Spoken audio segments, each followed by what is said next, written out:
Alrighty, and we are live. Hello, hello. Okay. We already got 22 people on waiting for us. We apologize. We were just backstage, catching up. Hello, hello. Welcome everybody. Let me know in the chat, or let us know in the chat where you guys are all coming from, because I know we have people all over. Hey, Iris. Oh, okay. This is so cool. This is actually our first live webinar. So thank you so much for all the support. We're already at 26 people. This is awesome. This is exactly what we were anticipating and what we were hoping for. So thank you so much. Oh, got Dr. McCarthy in the house from New Orleans, Iris from Miami. We have Musa from Baltimore. That's my cousin. Hey, cuz. Hey, cuz. He was on the last mission with us, so we'll definitely have to get a question from him. Right. Yes. Work on it now, Musa. How exciting. Yeah, you know what? Absolutely. I know that we're all still like logging in and really checking, like getting settled with things, but start thinking about what are the kind of questions that you do want to ask us in the ending, because we are going to have a Q&A available. So that's exciting. Oh, we got people from New York. Hey, Louisiana, Atlanta, Minneapolis. Yeah. Oh, we have George from Haiti, Haiti in the house. Yes, I'm loving this. What about Nicole from Haiti? Is she on? Let's see. I don't see the chat. She probably just has, even if she is on, maybe she just didn't put it in the chat. Gotcha. Because this is everything I'm seeing from the chat right now. My brother Stephen Turner. Hey, what's going on? From LA. Welcome. Much love to George. Yes, this is awesome. I wouldn't run without George. Right. Sure. Thank you so much for being on. I know that we depend on you for a lot of things here at AHDH. So, right. All right. And Catherine's here. One of my favorites. Catherine is our honorary scrub tech. Ooh, there we go.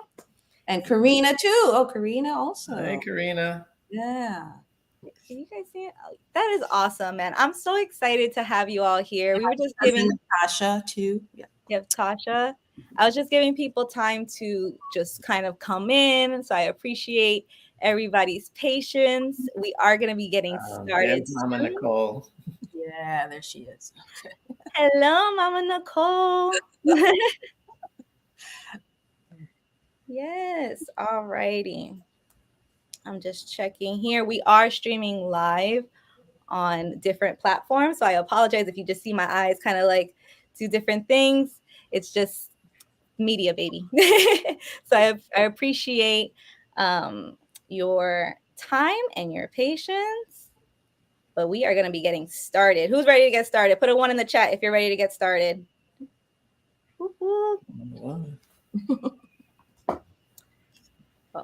Oh, people still want to say hi. All right. So, welcome everyone. Okay, hold on. Okay. Yes, one of the chats. We're ready. Okay, so welcome everyone to our. Sorry. It's okay. We are officially getting started. Welcome everyone to our first ever live webinar. Thank you all for being with us. This is part 1 of a 3-part series that we're going to be doing for Giving Tuesday. So very, very exciting stuff happening, and we're going to get all into it. My name is Tiffany Roldan Howell. I am the CEO and founder of Affirm Your Abundance, but this year I was honored to be elected the vice president of AHDH, and we have been moving this entire year to really gain exposure to all the great works that we've been doing for the past 37 years. So that's why we're here today, so that way we can highlight those things, showcase the work that we've done with 2 of our leading ophthalmologists. I can't express how excited I am to just get this going. Okay. So not only for today as our kickoff, but for the next 3 weeks. Just so you know, this is part one, but we are also going to be doing a part 2 and 3 the next 2 Tuesdays. Okay, so make sure you register for those as well. All right. So let's get started. Slideshow, let's go. All right, so let's get started with our agenda. And we're going to keep it real simple tonight. I know many of us had a long day. It's 7 o'clock. I get it. But, okay. But we are here to support not only AHDH or your family members or your friends. It's really to support Haiti, right? We are here because collectively we believe that Haiti deserves to have autonomy. Haiti deserves to have better practices, and Haiti deserves access to resources. And that's what we provide here at AHDH. So, what we're going to be doing is I'm going to give you a quick introduction to who we are here at AHDH. We're going to have a nice interview with our leading ophthalmologist and then have open the floor for Q&As so that way you guys can get your questions asked and answered. All righty.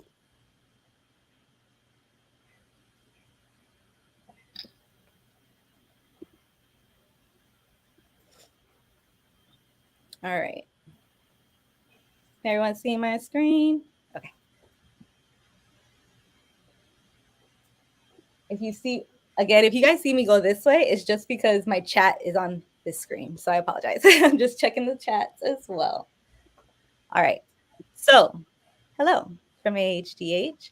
AHDH stands for Association Haitienne de Développement Humain, and we are a 501c3 nonprofit that was developed in November 1986. That means that it is our birthday month. Whoop whoop. 37 years. And for those entire 37 years, we have been passionate about our mission to empower the Haitian community for self-sufficient futures. And we do that through innovative programs in education, primary medical services, and specialized medical services.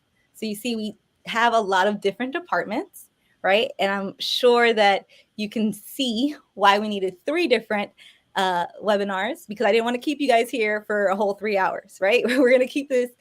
Everyone deserves their own dedicated time. So that's why we have this 3-part webinar that we're kicking off tonight. And what you'll see is a recent picture of some of our founding members, along with our organizational founder, Dr. Charles Renee, and he's in the middle. And he started this organization because as a medical student in Port-au-Prince, he saw firsthand the discrepancies and the classism that was embedded within the healthcare systems in Haiti, and he vowed to remedy it. And that's what he's been doing since 1986. That's what we've been doing together as a collective, at least for me. I know I've been here since 2020, 2021, and just been very, very blessed, I guess is the word, to be able to know that there's things that you're doing that's creating such an impact elsewhere. So yeah, that's pretty much it for this slide. Okay, so in part 2 and then part 3, we're going to be going over education and primary medical services. But today we are going to be going over our ophthalmology services and why is ophthalmology so important. Ohio State University actually just cited these researches from C International stating that 1 in 10 Haitian in the Haitian population is impacted by visual impairment. 1 in 10, okay? And that's with unoperated cataracts being a leading cause. So let's really be mindful of that, okay? Because what people really don't know, and we'll be discussing more, is that cataracts is not curable. And in 2015, there were only 58 ophthalmologists in the entire nation of Haiti. So that was in 2015. Well, there's no way to tell what those numbers are today right now. But, you know, with all the things that have been going on, it's like in my heart such a pleasure to be able to work alongside these amazing people who are doing incredible work. So I'm going to introduce you to them now. Oh, I just want to also say, I want to also point out, right? So 5.4 ophthalmologists per million people. Just think about that. Did anybody know that? I would love, actually, let's just stop really quick. If you can put in the chat if you guys are aware of these statistics, if this is something new to you, or like how do you guys feel about these statistics? Because I know when I first saw them, I was taken aback. So I would love to know in the chat. What do you guys think about that? Dr. Renee is the GOAT. Hello. All right. I had no clue that there were so few. Mm-hmm. Completely new information. These numbers are new to me. Absolutely. Like I said, this is from limited research. Unfortunately, there isn't that much scientific studies as much as we wish there was when it comes to the population of Haiti. But with the studies that I did find, I know I was taken aback by it. So I definitely wanted to share with you guys. All right. So now that we're all in this eye-opening experience together, right? Let's go on to the next one.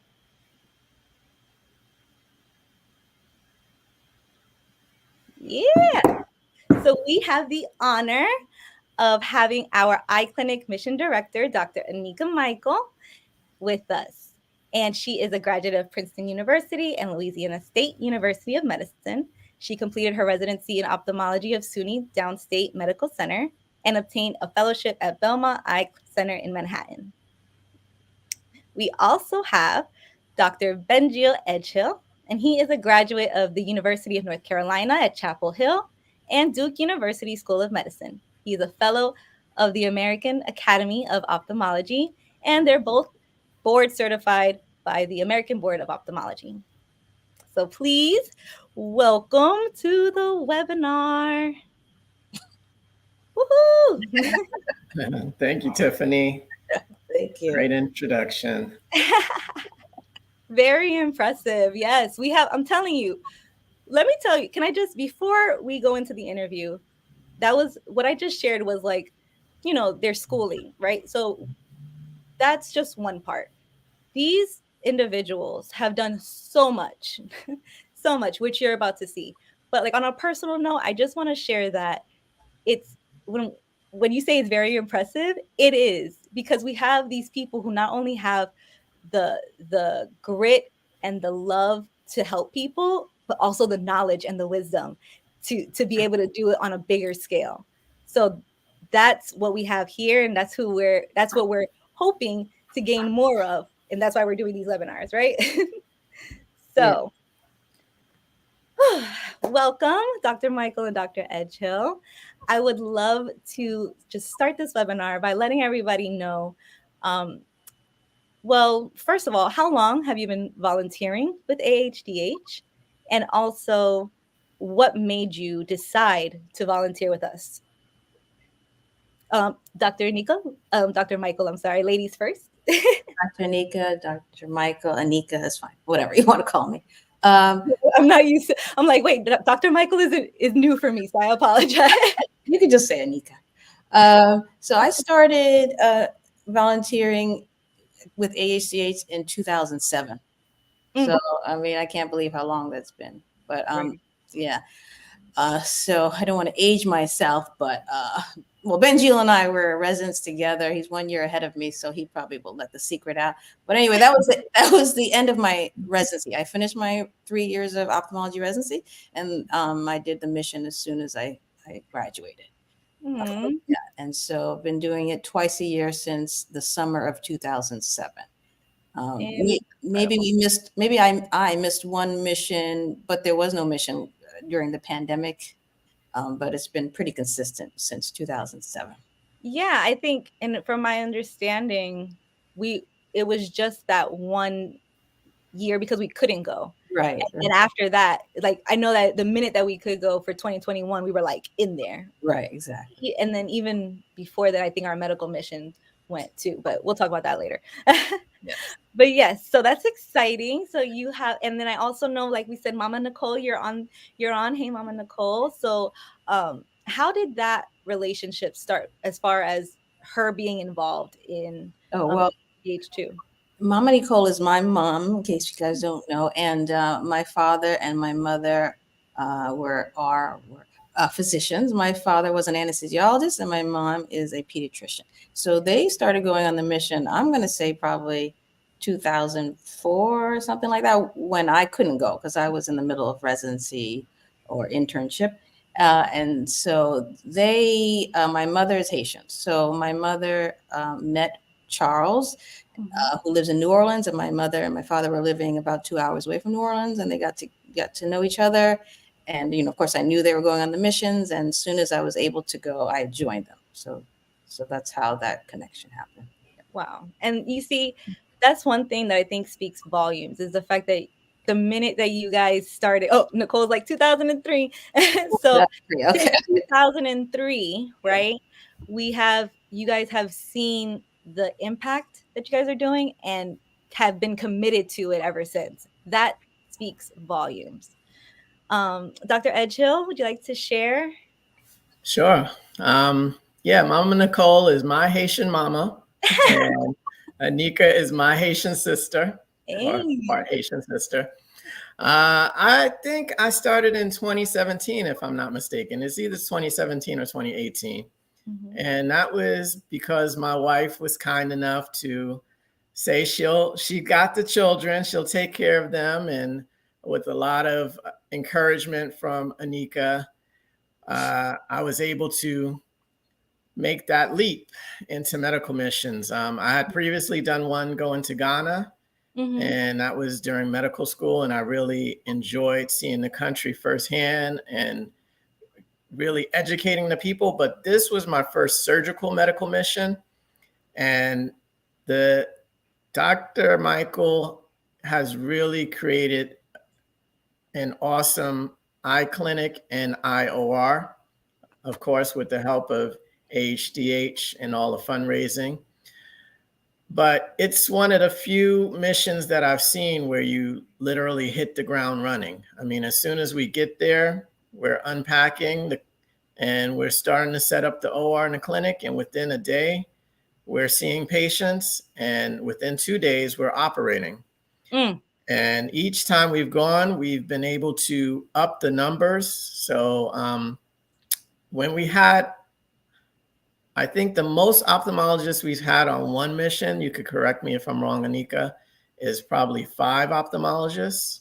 Mm. And during that time, we would have people actually travel out into the community and do clinics in the community while people were still in the OR and other people were in the local clinic as well. Uh, it's just an amazing experience. And I just want to, I want to correct one thing that you said earlier, Mhm. which is cataracts is curable. That's one of the Oh, main things that we do is when we go there, we take out people's cataracts and give them back their sight. So yes. it's the miracle surgery. It's that surgery that drops those numbers from 1 in 10 to 3 in 10.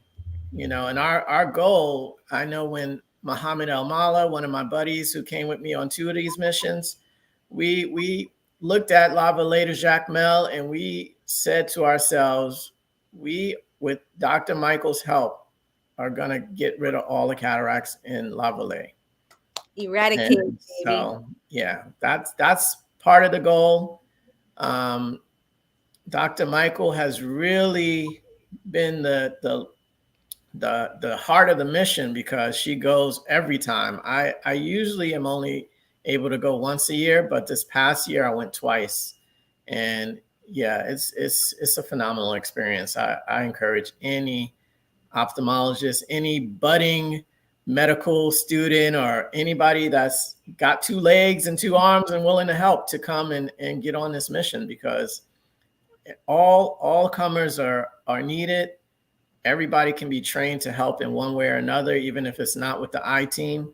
Mhm. And believe me, everybody makes an impact when they're there.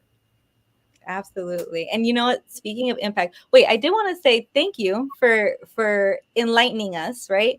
Because I know for me, cataracts isn't something that I'm 100% like I know all about, right? Besides the fact that I knew my dad had cataracts and we just got that removed. So I knew that he went through the surgery, and that surgery that he went through completely impacted his life because he's now able to drive. He's now able to see better. He doesn't need glasses anymore. And you don't realize the quality of life that you're giving back to somebody by doing these kind of surgeries. So if we can just take a moment to, so that way I can show everybody a before and after of a patient that you guys worked with. Is that okay? Yeah. Absolutely. All right.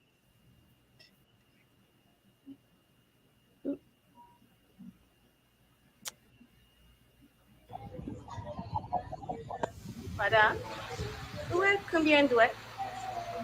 Madame, est-ce que vous êtes combien douette? Ah non, Non? non. Est-ce que vous êtes mouvement? Mwen Non. tan kousi ba la pase kon sa. Ok. Mais, Mwen gwa we non bra li. oui, mais combien douette? Non? Mba we non. Ok. Okay. Now I apologize. I don't have the translation right there, but basically you can kind of tell what's happening, right? I can tell you, like, that's me. That's my voice. Oh. So she's sitting in the corner of the pre-op room. She doesn't even know I'm approaching her, you know? And so she's all in la la land. And I'm like, hello, ma'am, can you see my finger? No, I say, how many fingers do you see? Fingers, yeah. Yeah. And she's like, no. she doesn't realize, oh, you're talking to me? Oh, no, I don't see your fingers. So then I'm asking, can you see my hand moving? She said, yeah, I kind of see something, you know. And she almost hit me because I still have my hand out. And I said, well, okay, you can't see my fingers now, you know, and she can't see it basically. Oh, because she has a bilateral cataract. Now, the right eye that you see the sticker on top of her head, that's the eye that we're going to do. And we purposely dilate patients for cataract surgery. So that's why you see the cataract so well. You see the white behind the brown part of her eye. The left eye has the same exact cataract, but the left eye we didn't dilate. So you don't see it so well in the video, but she has the same cataract in both eyes. And we do one eye at a time. And we'll have her come back for the other eye later because we want to, you know, save our resources. So we want to give them vision. She'll have vision in this one eye and have spots for other people to also get their vision restored. And then she'll come back for the next trip and we can do her second eye. Yep. And unlike the cataract surgeries that we do in America, similar to what you were talking about your dad, the ones in America tend to help people see the television better, help them drive better, help them to just improve an already functioning situation. These in Haiti, that is a chalk white cataract, meaning just like you can't see into her eye, she can't see out of her eye. And they can't even walk around without somebody leading them down the hall or down the street. And imagine Haiti is full of hills and full of unpaved roads, and it's quite dangerous for her to even attempt to ambulate or walk around without anybody helping her. So this is a completely different level of surgery. And I would say maybe 50, I mean, the numbers have gone down, but when we first started, maybe about 70% of our patients had this type of cataract that we were operating on. And now we're maybe down to about 50 to 40% of these type of cataracts. And we're trying to intervene earlier and earlier so that it does become a similar story to America, where we're just helping people see better and get out of glasses instead of curing blindness per se. Right. So just so you guys know, cataract grows very, very slowly. So this lady probably had the same complaints as your father about 10 years ago, 15 years ago, you know, and she's worse and worse and worse. And that shows you how hard it is for them to get care. So she probably, you know, lost vision in one eye, was managing somewhat in the other eye, continue to get worse. And now she finally comes because now she's really, really debilitated. You know, we're in the United States, they come when their vision is 20/30, 20/40, 20/50, which is still not too bad. Here in Haiti, they can't get care right away. So this is what happens. We see the end stage cataract. But luckily, there's a cure. Let's see that right now. Actually, let's see what that cure looks like in real time. Combien doit tu là? Ok. Tu vois couleur qui sont moi? Oui, Ok. moi kosay blanc. Jamwe bagay sa se kon samde we la lo mi apan opere. Kunya mte we moi clac. Yes. So she was saying, now I see like I see in my dream. So just imagine being trapped in your own body. You cannot see out. The only imagination you have, or the only vision you have, is in your imagination.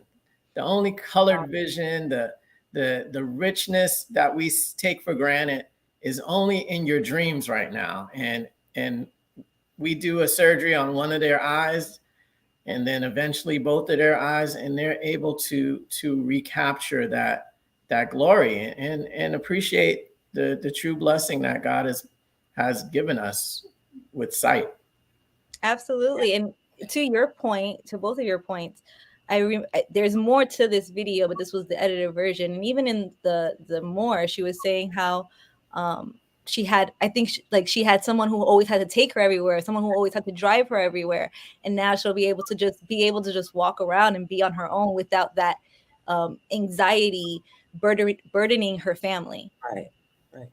That's what I tell people. We don't just give back the patient their sight and their life. We actually give back the person that had to take them around back their life, because a lot of times they'll end up either being a young child, and instead of going to school or being productive, they're the caretaker of their older family member. Or if it's a friend or a son or a daughter, they also have to give up time that they would be able to work or do things productive in society, just to be a caretaker. And now once that person can see, two lives are cured. At minimum, right? At minimum 2 lives. But let's be real, like, everyone impacts so many, like just one person can impact so many. So you have these two people who are now impacting their entire community in ways.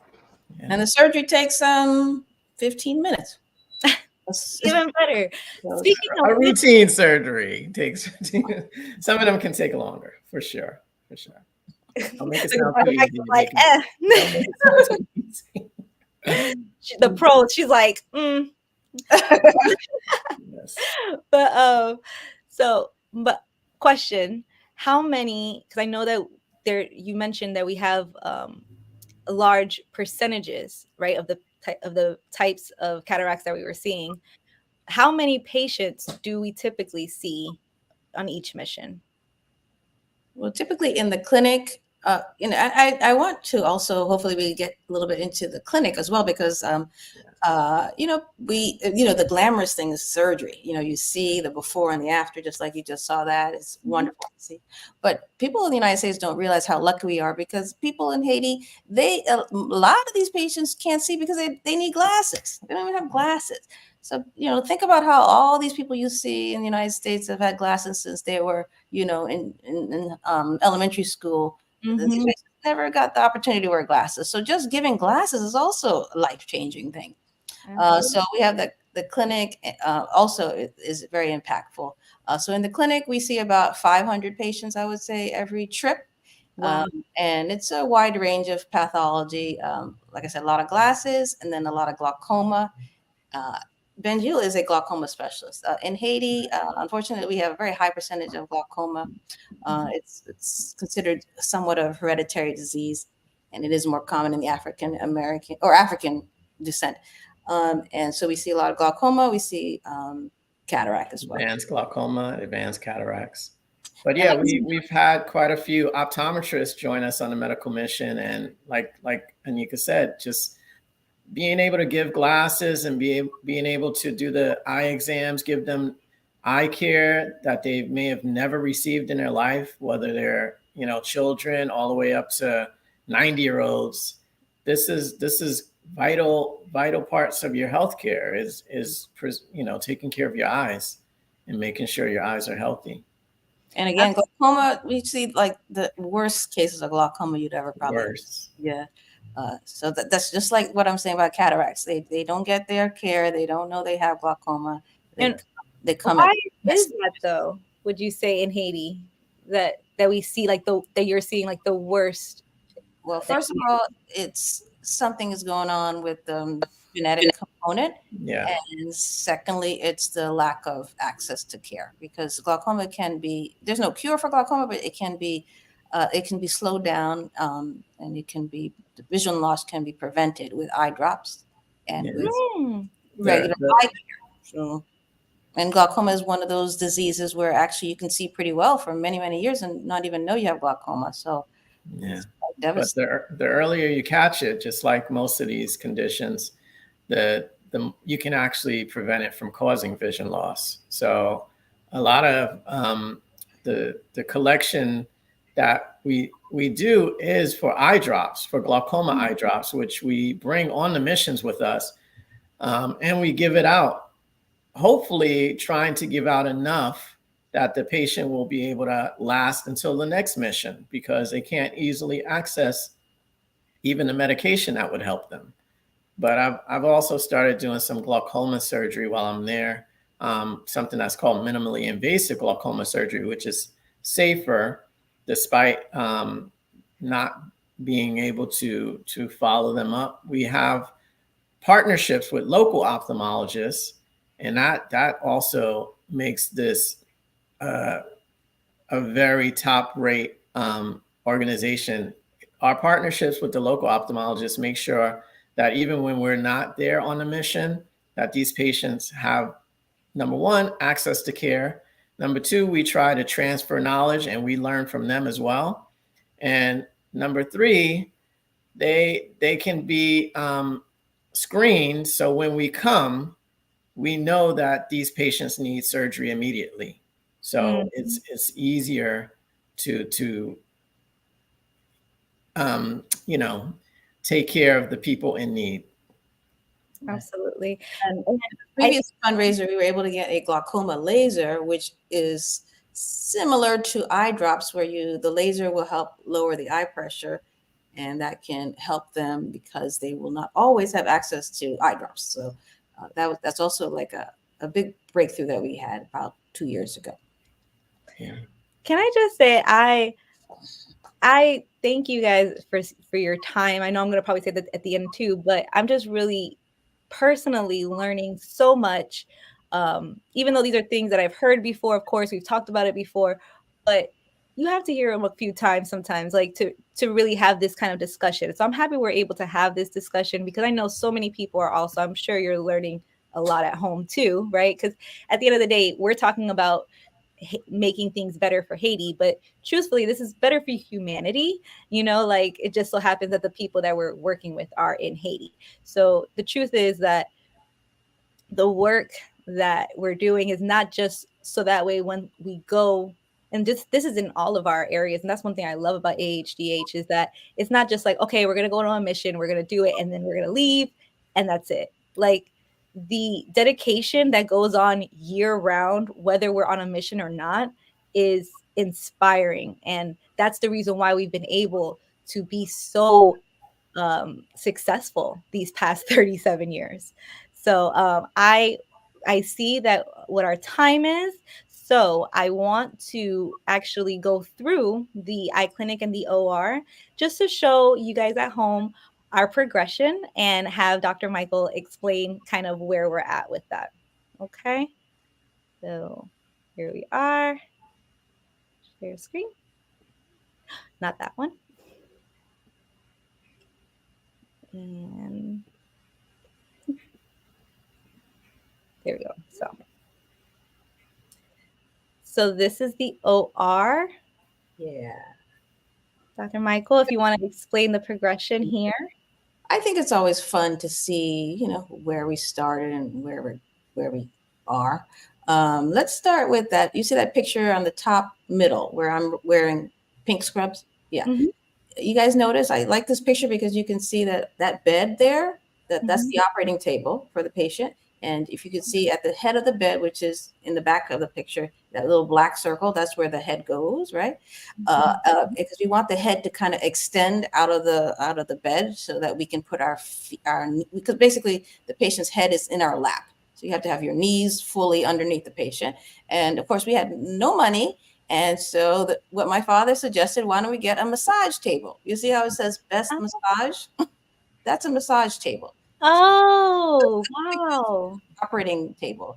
And it was a great idea that my father had because it's like much, much, much, much cheaper than an operating table. And it is adjustable. The only problem is that to adjust it, you have to put it to the side and then you have to turn the little wooden knobs. So whenever, I'm only 5'1", and so you guys see on the top left, you see a handsome man there with the green top scrubs. He's Dr. Reynold Monsanto. He's an ophthalmologist. He's passed, sadly, but he's an ophthalmologist. He's probably like 5'8". So whenever we would switch operating, it would be very hard because we'd have to keep adjusting the bed. But that's just to show you what humble beginnings we were. And then also in both of these pictures on the top left and top middle, you can see the very old, we call it phaco machine right there. Yeah, that thing that looks like a computer maybe to you guys. That is like a very, very old phaco machine from phaco meaning cataract surgery, making the lens into a liquid. So that machine is from, that machine was probably made 1999 or 2000. So that's what we were stuck using. And I got both of them from eBay. I got a deal from eBay. It was like $3,000. This is what we had to. This is our budget at that time. We had no money.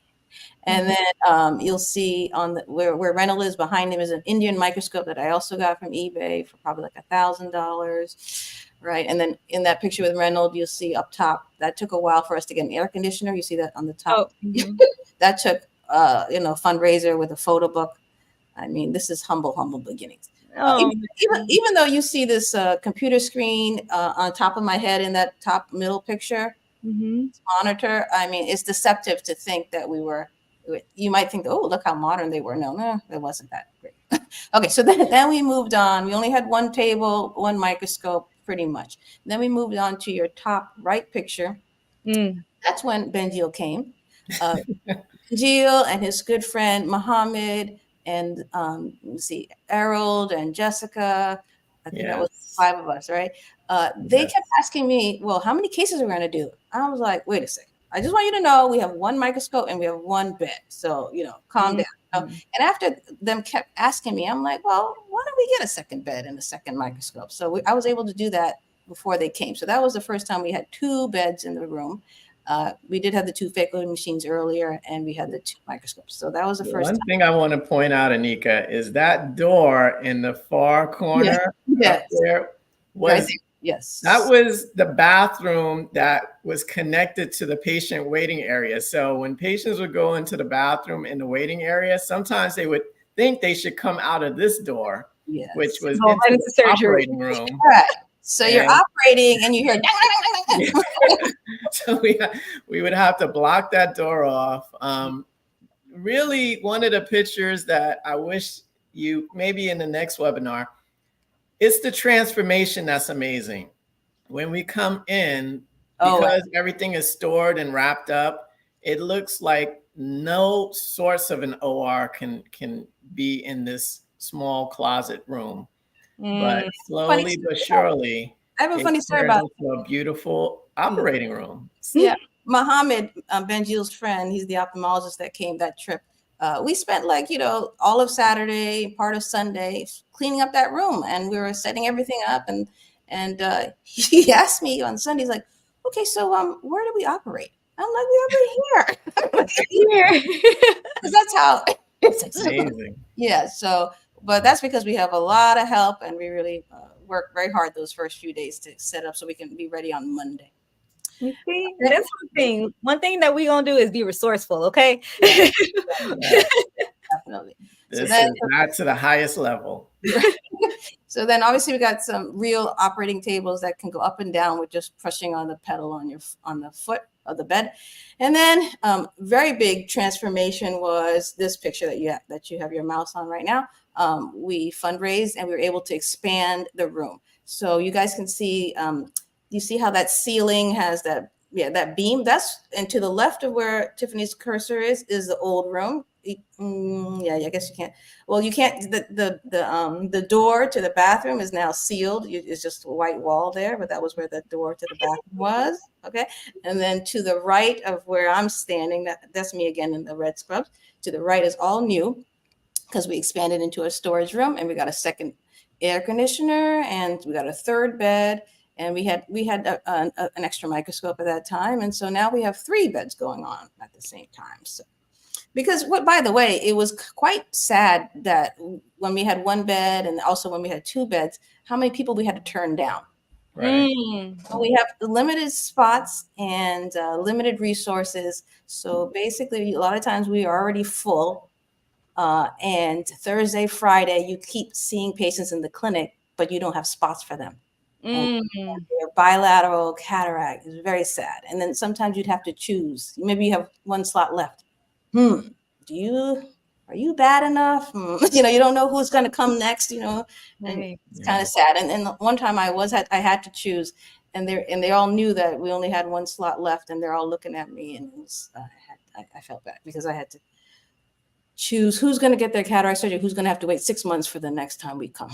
So it was very big that we were able to get 3 beds. So now we're able to, I would pretty much accommodate everyone. We should thank Dr. Devendran's group that donated the beds. Yes. Or the money for the beds and for the solar panels. Right. Dr. Devendran is an anesthesiologist that Dr. Benjil and I work with in our hospital in Staten Island. And then the picture all the way to the bottom to the right, that's in between. That's before we expanded our room. But anyway, that is when we finally upgraded our phaco machine from that was manufactured in 1999 to what's called the Infinity, which was manufactured, I would say, about 2005, 2006. And then I don't know if you have our newest. Do you have the most recent photo? No. Okay. Well, we finally bought the newest phaco machine, which is a phaco machine that we use in the United States right now. Like, we're finally up to modern standards. We were always behind. Yeah. That was all we could afford. We could only afford refurbished people's old equipment when they upgraded. So now we have the same equipment that we use right now in the United States. So and very similar microscopes as well. So it's a state-of-the-art OR now. Exactly. What a blessing. And that's all truthfully to you guys doing the work and you at home supporting us, donating, and just allowing these dreams, really, because they become like dreams in our hearts, to be able to not have to turn down patients, to be able to see more, to be able to eradicate glaucoma, cataracts. I apologize. To be able to eradicate cataracts. Like, these are dreams that are so deeply embedded within our heart and within our mission here at AHDH that I just really want to highlight the fact that we would not be anywhere without our donors and our supporters. So thank you so much. And every dollar that is sent is put into these missions. They all benefit the patients and the people of Haiti. And this month of November, right, Tiffany? Absolutely. You can go ahead. Go share it. This month, every donation that everyone sends is going to be matched up to $50,000. Woo! Which is huge, guys. That could be $100,000 that can literally change lives, not only in vision or education and all the other things that we do that we're going to be talking about in the upcoming webinars, but also just opportunities. Like, there's so many things that we're doing right now that we want to expand on. And I think that you're seeing this now. We haven't even gotten to the eye clinic part. Let's go to the next part, just so you guys can also see, like, there's so many things that we are looking to expand on. And if you donate this month, then it will be matched. It will be doubled by a very generous donor. So do not delay. We'll talk about that in a second. But Dr. Michael, please explain the eye clinic for us. Okay, just quickly, let's start with the top left picture. I'm thinking this is around 2009-ish, maybe. There's the woman to the left with the green. Yeah, it's her with the reddish hair. That's my aunt from Maryland. She's actually an ophthalmic scrub tech, Aunt Nancy. And then on next to me, also in that same picture, is Yvonne, one of our optometrists. And we were working in that same room that you see on the top middle picture where the person is getting their vision check. Yeah, very, very long room.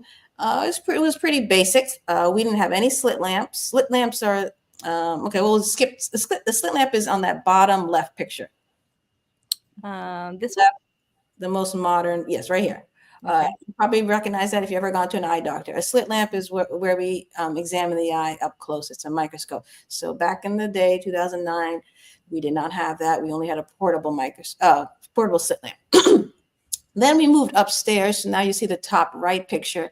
We moved upstairs for quite a few years, and everything was starting to get more and more modern. We got more glasses. So we have our little cabinets there that you see, the gray next to the windows. We have our nearsighted glasses and our farsighted glasses.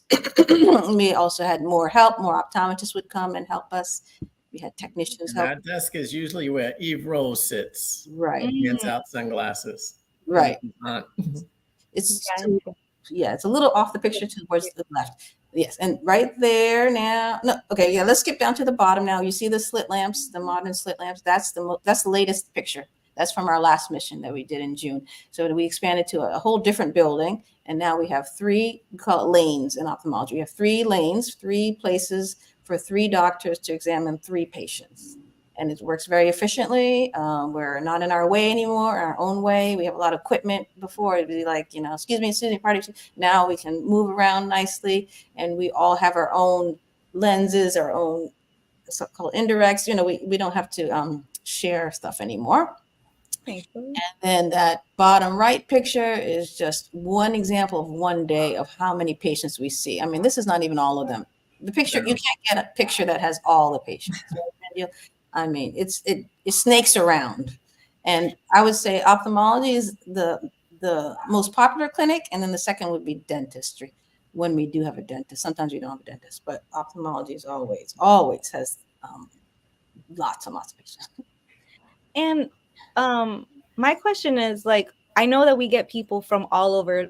For those who don't know, we do work in the southeast of Haiti.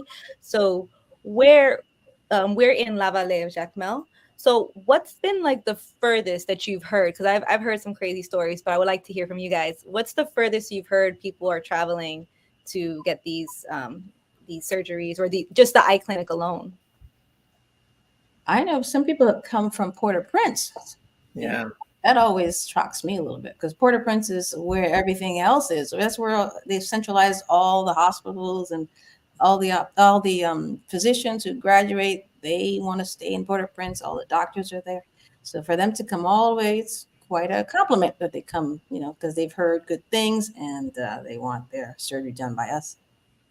Yeah. And it'll be like, what, a 4 or 5 hour motorcycle ride. This is not even in a comfortable car. This is on a motorcycle on some unpaved roads.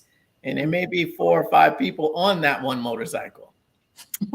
Yep. This is literally the situation. This is just to give you guys a glimpse. I knew those kind of answers, but I wanted to ask them because these are things that we take for granted here in the States.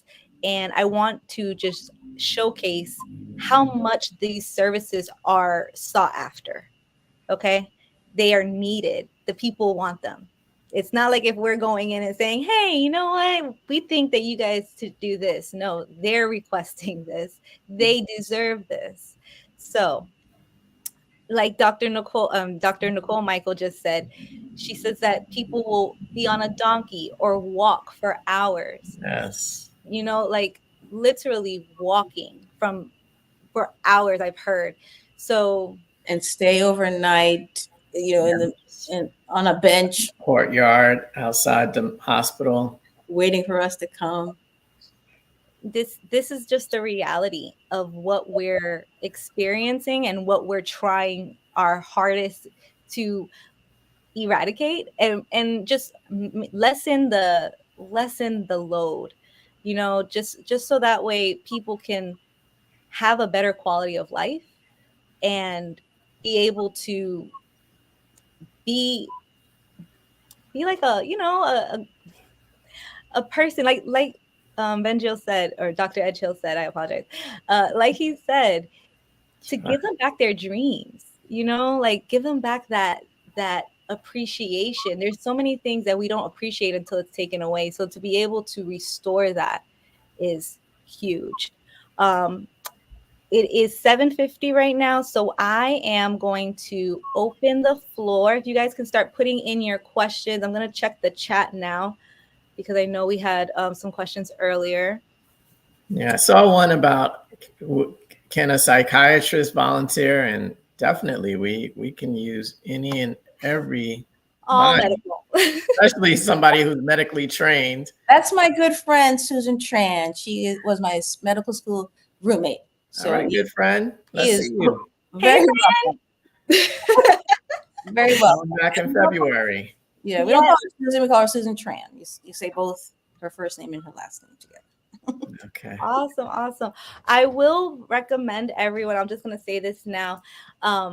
Everyone who, if you do make a donation, there is going to be a little checkbox that asks you if we can contact you. And please allow us to, so that way we can keep you updated on the things that's going on. Because like I said, like we've mentioned, we're not just a mission and go kind of thing. Yes, we do a lot on our missions, but there's so much work that we do in the meantime that we can use all the volunteers that we can get to help us make sure that this thing is functioning consistently. So we really appreciate all volunteers, regardless, even if you don't have a medical background, even if you don't have an education background, then please still come. Like, we do things, whether it's in we need phone banking, we need grant writers, we need like there's so many things that we would need to help gain more exposure and also gain more support to make sure that this becomes, or not becomes, because it's already pretty consistent, right, after 37 years, but so that way we can make sure that it can continue for another 37 years and we can just continue having a great impact. So some of the questions that we see. Oh, I wanted to highlight this though. So one of the questions that we got was from Susan Tran, and it was, what is the ophthalmologist to population ratio in the US? And Dr. Nika Michael, she responded with, according to a quick Google search, it says the US ratio is one ophthalmologist per 15,800. Remember, we said there was 5.7 for every million. Yeah. So if you want to put it in that in that scale, it doesn't quite add up at all. Is there anything else that you wanted to elaborate on that? Well, because I want to say, even in the United States, it's already hard sometimes to get an appointment with an ophthalmologist with that ratio. So you can imagine what it's like in Haiti.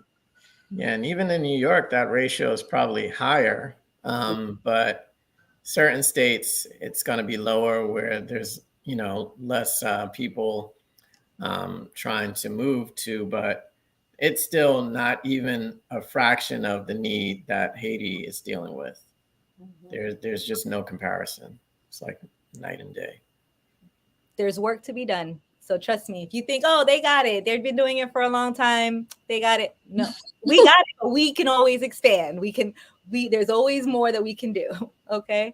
The next question from Iris: how many clinics do you all have, and are they in the same area? Yeah, well, it depends on what volunteers are able to come on what trip. Sometimes we have a dentist. My brother's a dentist, so sometimes he comes. And we always have OB/GYN because Charles, our leader, he's the one who founded the mission in 1986. So we always have a GYN clinic going on. But the other clinics depends on who comes. So sometimes we have pediatrics. Sometimes we have, a lot of times we have internal medicine/family medicine. Probably forgetting one or two others, so it depends General on surgery and general surgery. Yes, we have general surgery. And yeah, that's it. Unfortunately, it's hard for us to get other fields like we definitely can't do things like orthopedics or radiation oncology or things like that or but so we can do an ultrasound. We can do ultrasounds now, and we can also do X-rays now. So yes, that's yes, huge. yes. And just a little side note, if anybody's interested, because remember, 3-part webinar. This is just part one. Whoop whoop. Um, the the next one is gonna be about education. The next one, the final one, on Giving Tuesday, November 28th, 12 p.m. Eastern. That one's gonna be about using technology for revolutionizing healthcare. So we are really interested in going into telemedicine and just really expanding, not only in our eye clinics and not only in our surgeries and OBGYNs, but just we're really creating an overall healthcare community that will be able to suffice for everyone in that region. So I think that once you realize that, it becomes so much bigger. It's not like they said, it's people are coming 5 hours away. People are coming from all over to be seen and to be helped. So yes, we have another question from Carl. He said, "Did you?" Oh, Carl Frederick. He said, "Did you see Did you see a difference between the work and hands-on attitude of nurses back home and in the U.S.?" I'm not sure. Yeah, I'm not sure what that means, but I would say that everybody that volunteers seems to be completely engaged in the mission. Once they see the need, and once they see that every effort they make makes an impact, I think it becomes an addictive force in a way. So people want to help more. They'll wake up earlier, they'll stay later. Nobody's trying to take shortcuts while they're there, which is great because yes, another one of the questions was usually we're there for about 9 or 10 days, with the mission mainly being about 7 to 8 of those days. So you're trying to do as much as you can in a very limited amount of time. Mm-hmm. The only thing that keeps you going is that you're surrounded by kindred spirits. So the camaraderie is just amazing. This year I was able to bring my nephew, my son, who just turned 16, my one of my good friends, and his daughter. His daughter is only 14, and Karina was there as well, a medical student. We just had a phenomenal experience together, and one of our fellow ophthalmologists, Dr. Nanita Brown. So it was just an incredible time to spend together, and to build deeper bonds by doing good in this world. And that's what I love, is that you guys are you. And that's also why I highlighted. Oh, we didn't show Dr. Nicole. We have to show you. Sorry, you're here. I have to highlight you. That's Mama Nicole, everybody, that we've been talking about. And yes, the food is amazing in Haiti. It's one of the things that I always look forward to when I go there. It's just outstanding. Oh yeah, and your brother-in-law came too, Benji. That's right. My brother-in-law came, and he's an engineer. He was able to help improve the clinic by hanging some curtains and fixing one of our sterilizing machines, our autoclaves. And my other friend that came, he's a lawyer. So, this is not just for physicians or people interested in medicine. This is really from people all around the world. I mean, in all different professions. Absolutely. We can use your talent and your know-how and apply it to making the eye clinic and the hospital and the ORs run better. Yeah, we're a family. Join the family. That's one thing I love about it. I can honestly say. And speaking of um, being part of the family, we have Karina Carrington, and she said that as a medical student volunteer from last year, I want to say that this was a unique and amazing opportunity. It's really amazing how much work can get done in only a few days and the impact that it leaves. Thank you, Karina. Thank you so much for sharing that. Thank you for being a part of the family of the AHDH fam. Um, because even before, just so you know, even before we got on here, Dr. Michael was like, "Look, I think Karina's going to be on." So I appreciate you saying that. We're definitely thought of. Yeah. And her energy and Musa's and Rob's and Isaiah's and Ime, all their energy helps to energize us. Because, the people that go over and over, we're committed, but it's the new energy that really helps to push the mission forward, because we need the looking at things from a different angle, than we've been able to see it before. We need people who can bring new experiences to the table and help us to improve upon the model. I know Anika dreams about how to improve the OR and the clinic, but some people come in and they have these great suggestions, and George and all the other people who have been there year after year can help implement it immediately, and it makes a big difference. Yeah. Oh, it definitely does. We're getting a lot of questions. So, just for the sake of time, I want to just make sure I show them. We have Musa who said, "What are some of the most memorable reflections you have heard volunteers mention from their involvement?" Because we kind of just went over that, but if there's any other ones you're thinking of. Always, it never, ever, ever gets old to see a patient who was blind. You take off the patch and now they can see. I mean, me and Benji probably have seen it hundreds of times, right? It never gets old. In Haiti and also in the United States, you have some patients who don't have health insurance, so they also come very late stage cataract.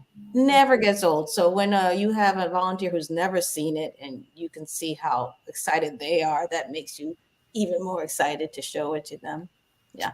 So and it's not even that they always jump up and down with joy. It's just that you see the life returning to them. Just like that lady, she looked lost, even though Anika was standing right in front of her. As soon as they can see again, it's like the color returns to their face. You can see the difference on their face and in their eyes immediately. Absolutely. We really can. I've seen it only in videos, but I can't wait to actually see it in person. And also glasses too. You get that same reaction with glasses. Glasses can do that too sometimes. I mean, I remember when I got my first pair of glasses, I was also like, whoa, this is what I'm supposed to see. So I can imagine. Yeah. That's what I was going to say. I was like, I'm a contact wearer right now, but I remember when I first got my glasses, I was like, there's colors I didn't think about. Like, I didn't know those colors were so vibrant. Okay. So next one is from Vanessa. During your trips, have you encountered any resentment from medical professionals based in Haiti? I imagine that there's so much demand for your services due to the fact that professionals from outside of Haiti are sought after over Haitian professionals.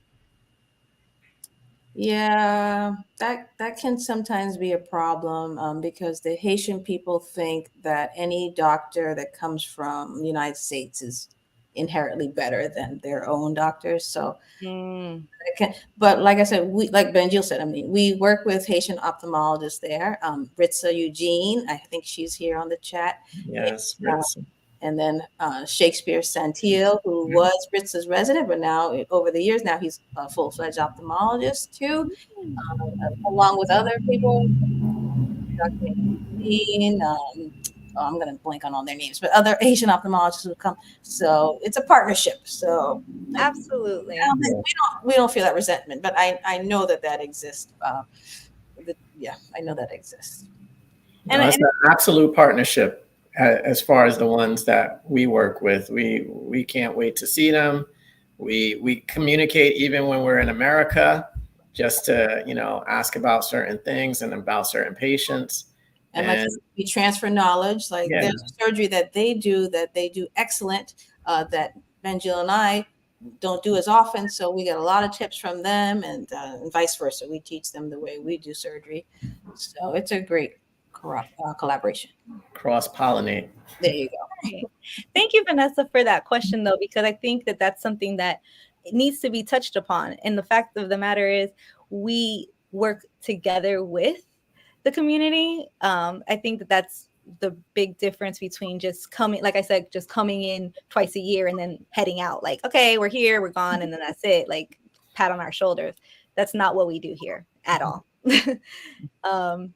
So next we have Steven. I want to just show this. The gratitude from the patients is overwhelming, even with the language barrier. The teamwork amongst professionals you have never met before is amazing, including both local and US people. Love this place and organization. Courtney Nickel. Yeah, Courtney Nickel and her daughter Catherine Nickel and her husband Stephen Nickel and they have a whole family that has helped us so many times, so many years. Mary Melanson, I can go down the list, but they've volunteered, they've donated, they've set up fundraisers. They're the ones that do the poker run, Benjio, with me. So they're excellent people, and the feeling is mutual. Right. I just want to briefly say, because I saw it in the chat too, is that, yes, this is a completely voluntary mission. We pay to go to Haiti. We don't get paid to go there. We pay to actually help by operating on people. So there is a mission fee, and that helps to fund the mission.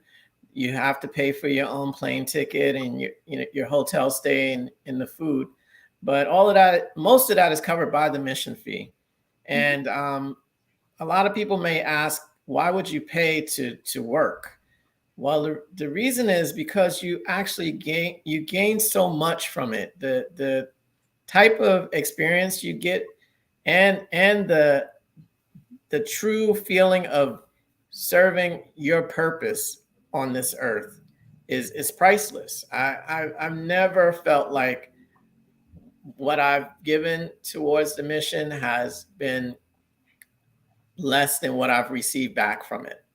So it's completely worth the money, and the money goes to good. It's and it's tax deductible, though. I will say that you can't. That's you. It is tax deductible. But thank you, Dr. Edgel, for mentioning that, because that's something huge that we don't highlight often enough, I guess. But truthfully, 100% of our proceeds for the past 37 years have gone directly to the people of Haiti. All of us, myself included, we take no salaries. It's all volunteer. We pay for our missions and our memberships because we believe in what it's doing for the people of Haiti. And that's something that I think is huge. There's very, very small slice of nonprofits that can be able to say that, I'm sure. And then also, I was going to say something else about paying for the mission. Well, we do use our own vacation time to do it. That's how much we love it. Yeah. So. Yes. So we invite you. And then we also have another question. Hold on. Another question would be, if you could improve one area of your vision mission in Haiti, what would that be? How will you use your limited budget to do so? And how much will your vision mission in Haiti need to be more of an impact? Well, this year we're fundraising for a incinerator. We create a lot of trash because our surgery, you have to have sterile things, so they are one-time use. And so we create a lot of trash, a lot of plastic. And what happens after we do our surgery, basically the hospital maintenance worker, he dumps all the trash on the side of the mountain. And it's a horrible sight to see. You see all our trash there. And then when we leave, he burns it. And all the chemicals and all that stuff is just burning in the air for the whole village to smell. And I find it very sad. They were coming for a week. we're out of there, and then they all have to deal with all the smell and all the chemicals, and we're supposed to be helping people medically, and then we're going to leave all that trash for them to take care of. So incinerator would be just awesome, and that way I'm starting to learn more and more about incinerators. It's also burning, but the fact is that it burns the trash and everything, and then the fumes and all that are filtered several times, and so what's coming out to the environment is clean and filtered and safe. Yes. Because there is a disposal problem in Haiti. And then the other thing we're fundraising for this year is an anesthesia machine. And that's also for the whole hospital, because we can't do general anesthesia right now because we don't have a working anesthesia machine. And so there's so many surgeries that could be done that can't be done that could be done if we had our anesthesia machine. So those are the two things that we are hoping to get this year. And then down the line, we would also like a third, more modern microscope for the third table in our operating room. Maybe another glaucoma laser, but that's for the future. Yeah. And also, thank you for mentioning. I just want to mention that obviously these are areas of opportunities that we're trying to fix. We, like Dr. Michael said, we don't want to have to leave that trash, but unfortunately, that's just the system that Haiti has right now. And so we're trying our best to do what we can to help that area, because that's just not, what we want to leave. when we leave, we want to leave with all great expect I can't think of a word right now, but we want to leave in good graces. We don't want to leave problems for them to deal with, Exactly. Yeah. So, yeah. Someone also asked, when do we usually go on our mission trips? We go twice a year. The one mission is either February or March. That depends on Mardi Gras and people's schedules. And then the second mission is in the summer, and that's usually pretty set. And that's usually the last week of June. There we go. And Yvonne said she is living proof that we can use everyone with no medical training. Rose is my aunt. She is a retired psychologist, and in Haiti, she's an optician. Well, hello, Patrick. So she's a very well-trained optician. There you go. She knows everything. So she gives all the post-op instructions. She serves as a translator. She encourages patients throughout the process. Right. Absolutely. Show, because if you can imagine a whole medical mission just full of doctors and nurses, then we would all be without help. We would not have our support staff that we need to help things going. So we need people who are not in the medical field to assist us in our efficiency, basically. Yeah. Absolutely. And we have this amazing message from Iris. I would like to look into donating glasses for patients, as I work for a family optical center. So please, I'll reach out to you, Iris. This is one of my very good friends. So I'm definitely reaching out to you, girl, because we can talk on how we can make that happen. Appreciate that so much. And okay, Marie, she says, wonderful program and excellent presentation. How often do you face complicated glaucoma surgeries? Where do you refer those cases? And are you associated with those international organizations in the US or Doctors Without Borders in order to receive resources? It's good. Good questions. Yeah. Okay, maybe Benjil can talk about the glaucoma part, but we are affiliated with AmeriCares and Alcon, sometimes Allergan. These are places that there's another one, Restoring Vision. These places give us eye drops, and they give us glasses, and they give us surgical supplies. Although Alcon right now is taking a break from Haiti because of the travel advisory, but those are the companies that we partner with. And if you guys know any companies, or if you guys are affiliated with any companies that can help us more, because at the end of the day, it's not only about like personal donations or support. There's a lot of corporation support that can be done as well. So reach out. We're more than welcome to see how we can collaborate. So our main goal is, obviously, just like in America, is to do no harm. So when we go to countries, we try to do surgeries, including glaucoma surgeries, that will be safe and that the patient will be able to have a good outcome, even with minimal follow-up by the surgeon per se. So I have done some complicated glaucoma surgeries while I'm there.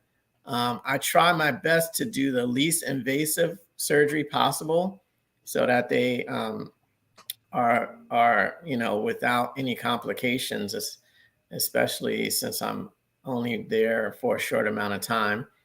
But yeah, we've been able to make quite an impact, especially as some of these newer products come out and we get donations to take it there. I Whatever I get donated in America, I try to take there and use and bring them the latest technology. So Woo-hoo. yeah. And then I think we're good. I know that we have this other question from Carl Frederick. Do you have any collaborations with hospital in Port-au-Prince? For example, Bernard Meves? I don't know what Bernard Meves is, but Ritza Eugene is the our ophthalmologist that works with us. She is based out of both Jacmel and Port-au-Prince. In Port-au-Prince, she is one of the attendings of their residency program there. So she sometimes will bring cases from there to us. But we have more of a relationship with the Jacmel Hospital, if anything. Port-au-Prince is kind of far. Mm. Oh, and Okay. somebody asked about safety. Yeah. Yes, everybody, all the news is always about Port-au-Prince and all the gangs in Port-au-Prince and the roads that lead to and from Port-au-Prince. Yes, there is a lot of gangs. It's not safe there, but we don't work in Port-au-Prince. We fly to Port-au-Prince and then right away we go to the local airport and then we fly to Jacmel. It's very, very safe where we are. It's probably, like I always tell volunteers, it's safer than Brooklyn, where I'm from. Brooklyn. For sure. Yeah, but yes. So if you just read the news, it's gonna scare you. But just know that we do this all the time. Dr. Nicole Michael, my mother, she lives there. She lives where we do our mission, and she is on the ground. So she would be the first one to know if she doesn't feel safe. It's totally fine. And me speaking as a non-Haitian, Mhm. the first time I went to Haiti, all I kept saying to myself is, this is nothing like I imagined it. Mm. Because all of the pictures that are fed to you in America make you think that Haiti is this trash heap that's just full of broken down homes and a bunch, like an earthquake disaster. And yes, some parts have suffered in that way, but where we go up in La Vallée de Jacmel, up in the mountains, it's literally a paradise. It looks like how I imagine some parts of heaven to look. So It's green. really It's so green. rolling hills, beautiful, water in the background. The Caribbean Sea is breathtaking, especially in the past when we were able to go to a resort that's right on the Caribbean Sea. This was I wanted to bring my entire family to this resort because it was probably the prettiest place I've ever been. So, and I've been a lot of places. So it's gorgeous. Haiti. I mean, as you know, it used to be the pearl of the French Empire. So you can't claim that this is not a resource-rich country, but unfortunately, the people of Haiti don't benefit from any of the resources that country has. Unfortunately, but that's why we're here, right? Because we believe that the Haitian people deserve to reap those benefits because Right. there are a lot of resources that are in Haiti that people don't discuss. And that, if you haven't noticed already, we come from a very pride oriented perspective. If you can't tell, we like the stars are unbelievable. Don't forget the amazing sky, the planets at night, so close you can reach them. These are things that people are literally typing in the chat right now because Haiti is beautiful. Haiti is so lush and just anything that, to Dr. Edchill's point, I've traveled all around the world, and even the sunsets in Haiti are just phenomenal. So don't, yes, there's a lot going on. I'm not saying that there isn't.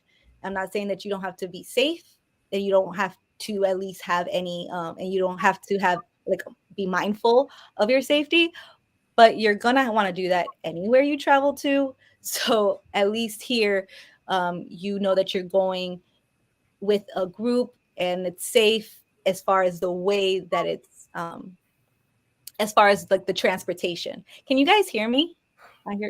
I can. I can Oh, hear. And believe me, I would not bring my own family, including my son and my nephew and my brother-in-law, if I wasn't completely confident in what AHDH has to offer. I know that they make safety a priority.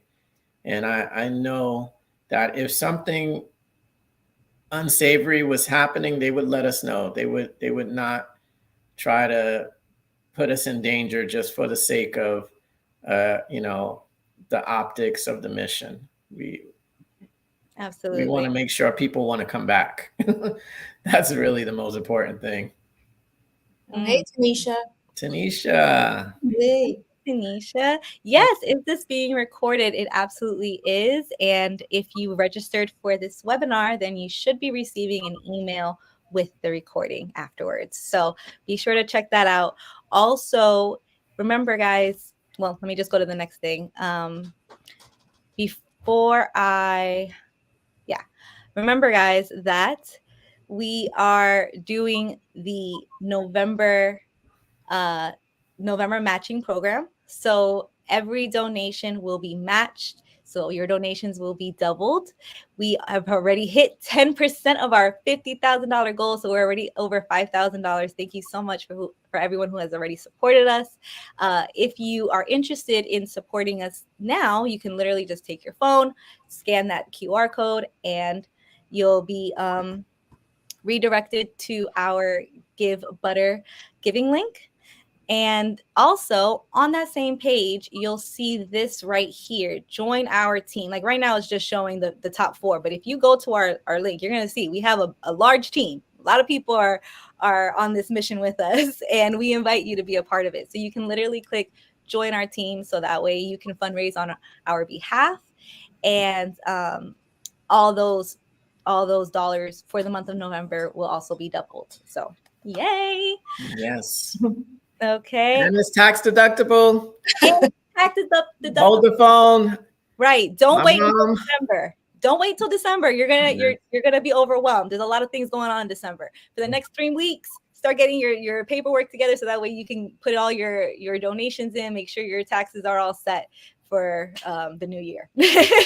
I just got a couple messages. So my mom, Antonia Edgehill, is donating $400.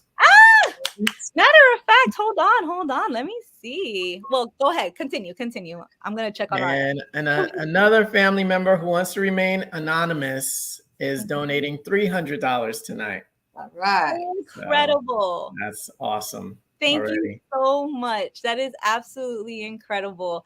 And I want to share this, but trying to see if it'll work. But I want to say that, yay. Okay. Can you guys see the fundraiser? Yep. Woo, woo. All right. So Cynthia and Robert Vance, thank you so much. 1 hour ago, they donated. 2 hours ago, we had a $250 anonymous donation, $25 from Steven. Thank you so much. This is the same QR code, so you can scan it if you'd like. But just really, I wanted to give you guys to see the actual bar, because 5,000, which is really over 10,000, right? Because everything's being matched. That can do wonders, right? Anika, Dr. Michael? Anika. Yes. Let me give you an example. I get glasses from eBay. I get glasses, both reading glass. Well, no, for reading glasses, I get donated. But for far vision, for people who are nearsighted so they can't see far, I get them from eBay from China. And each pair is about $2 So you can imagine how many classes I can get, things like that. So Yes. And yeah, let's talk about that real quick too, right? Because let me give you guys a visual. If when you go to our Give Butter donation page, we have stories of like what your money can do. As little as $50 can pay for an entire cataract surgery. Mhm. Like that's huge. We spend $50 on a meal and I don't even know how. But you know, like you get a drink and an entree and tip, you're at $50. So here you can literally transform someone's life with the same price that you're paying for dinner. And if you think of it that way, that I'm telling you, this is why I am so passionate about it, because when I found out how much we can do with so little, listen, we're all on. That's why I've been here. That's when I found out. I started volunteering, and now I guess that's why I was elected, because um, the vision that we have for AHDH is so fruitful, and it's just coming together so well. Thank you, Alyssa. It's coming together. And you think of it that way, which Mhm. is, you know, how much more money your money will take you in Haiti because of cost of living. But Mhm. also think of it the other way, is that a lot of this equipment that we need, we need that to operate everything that's in medicine is like 4 or 5 times more expensive than you think. Like a Yeah. operating stool, you would think it would cost $30, $40. It's like $600 without. So some of the stuff that we need to import from the United States, which we're not being like divas, we need the best equipment for eye surgery, because we're working a little space here, and we need to be able to see well, and we want to give them good result. Yeah, So because people deserve it. right, and that the price of those things are very, very high. So we just need the money. Absolutely, we do. Like that's for sure. Yeah.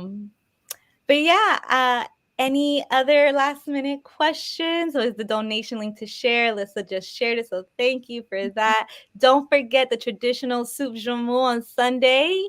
Yes, For yeah. that. It's a must. It's a must. Hey Veronique. Okay, sorry. Greeting from Virginia. Oh, okay, good. So we're all caught up. All the questions are answered. It is 8:30. I did not expect this to go over so long, but thank you so much. Look, we just got a new. Did you just see that? We just got another donation. So That's thank you right. so much. This is so cool. Keep them coming. Keep them coming, guys. And also, hold on one second. Tell your friends. Tell you tell your Yeah, friend to tell a friend. Okay. that's And right. then I do want to absolutely thank Dr. Michael and Dr. Edgehill for accompanying me on our very first webinar. This, I don't know about you guys, but this was so enlightening and exciting for me.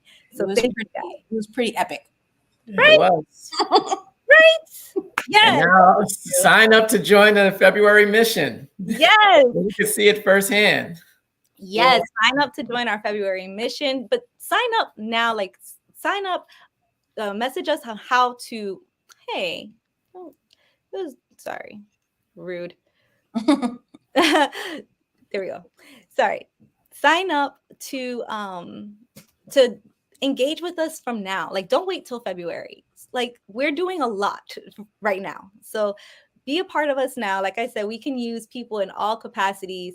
So yeah, the more members that we gain, the more impact that we have. It's not only about finances, it's also about wisdom and knowledge and perspective. And we get all of that when you guys are included. So, yeah, we will be continuing this amazing webinar series next week, November 21st. It's a Tuesday at 12 p.m. Eastern. I invite you to join us because I will have the honor of interviewing my aunt, Dr. Evelyn Jamin McCarthy, and she is the director of the education team. So we're going to be talking about that.